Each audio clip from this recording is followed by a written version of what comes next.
Hello friends, today we will make the thumbnail used in this video in Snapseed. Also, we will know about the options Snapseed provide. So if you don't have Snapseed installed on your phone, go to Play Store to download and install it. After you have installed Snapseed, open the Snapseed application. You will get to this screen. This screen lets you choose the picture you want to work on. But before choosing the picture, if you touch on the three dots on the top right side corner, a drop down menu will open up. Touch on the settings and there you can toggle the dark mode. Next, we have the exporting and sharing options where we can resize our exported picture to the pixels of our desire. Another option is format and quality, where you can choose the quality and file format of the exported or shared image. For now, there are only 4 options. Let's go back to the previous screen and choose an image. Here you can readily apply some filters. Feel free to experiment with these. I am choosing the current option. Then touch on the tools option. Here you can see various options or icons. Let's explore them one by one. The first option is tune image. As the name suggests, you can tune various options of the image here. Options such as brightness, contrast, etc. can be tuned here. You can also use the auto-adjusted options for automatic adjustments. The details option involves structure and sharpening. You can tune them to your liking. Let's go to the next option. The curve, as the name suggests, lets you fine-tune the image parameters with the help of graph. There are various options you can experiment to see which one works the best. Next is the white balance. You can set the temperature and tint. Auto option and a color picker is also there. Crop. As the name suggests, it can be used to crop the image. You can use it freehand or use a fixed aspect ratio.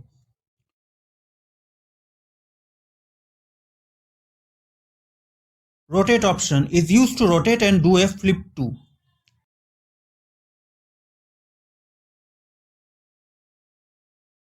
Perspective. As the name suggests, this function changes the perspective of the image. The first option you get is tilt, and using it you can tilt the image, both top to bottom and left to right. Rotate helps you rotate the image. Scale lets you zoom into the image. Free option lets you edit the image the way you like. The next option is used to fill the gap after you do the previous option. The smart option basically use the copy of the parts of images to fill the gaps. The white and black option fill the gaps with the respective colors. Auto adjusters does as the name suggests. Expand lets you expand the image. The expanded area can be filled with the given options.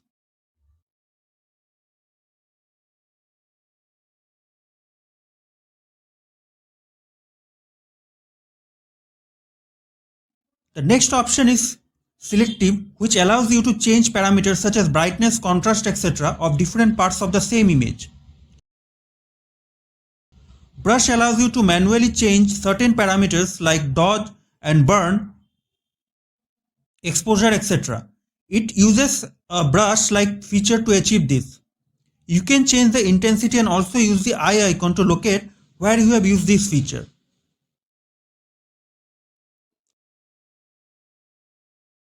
Healing can be used to edit distortions or unwanted things in your image. HDRscape can be used to enhance your image. Glamour glow is again filter-like thing. Tonal contrast is used to edit certain parameters such as high tones, medium tones, etc. Go ahead and see if they are useful to you. Drama again is a filter and so is vintage. Look for what works the best for you. Grainy film is a filter too. Retroflux is again a filter.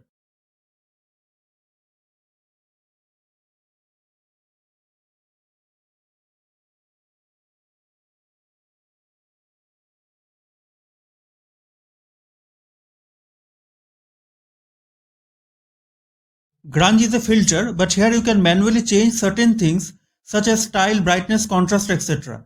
You can also move the focus of the operation area.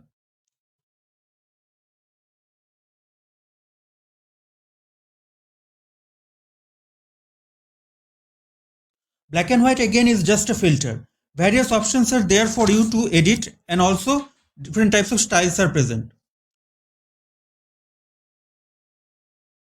Noir again is a filter.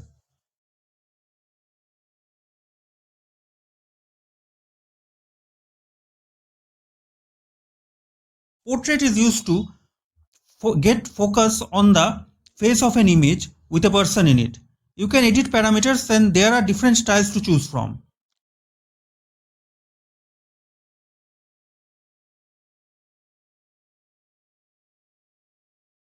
Head pose can be used to slightly alter the position of the face. You can also change these options.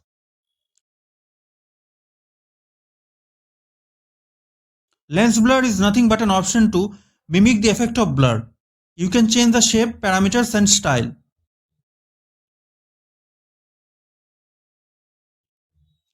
Vignette can be used to darken the edges. Feel free to experiment. Now let's talk about a disadvantage of this app.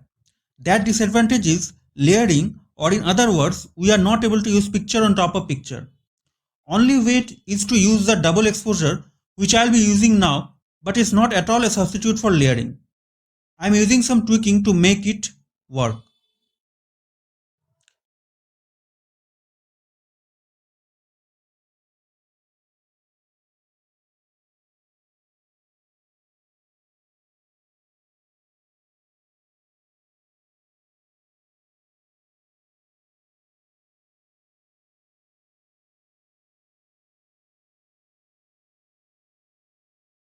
Text, as the name suggests, allows you to add text onto the image. You can change the color, opacity and style, also the size and also the position of the text.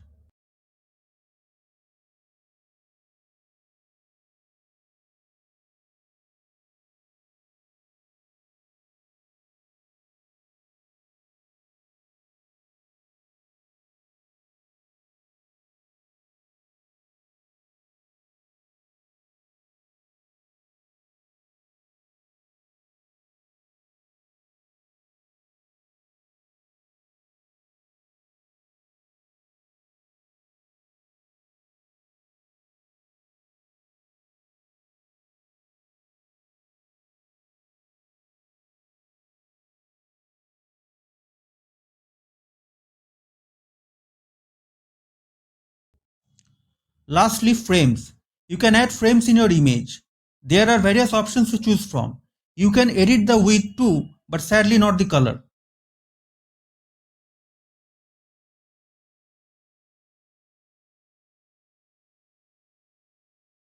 So I have made the thumbnail for this video, and all is left is to export, share or save the image. But before you export, let's talk about these two icons. The eye icon basically tells you about the image details. Let's go back. This icon lets you view the edits you made on the image. You can also revert back if you want to. Save will preserve the size and pixels of the original image. Export will export the image with size which we chose at the beginning. Export will also let you choose the folder where you want to export the image. Thanks for watching. See you in the next video.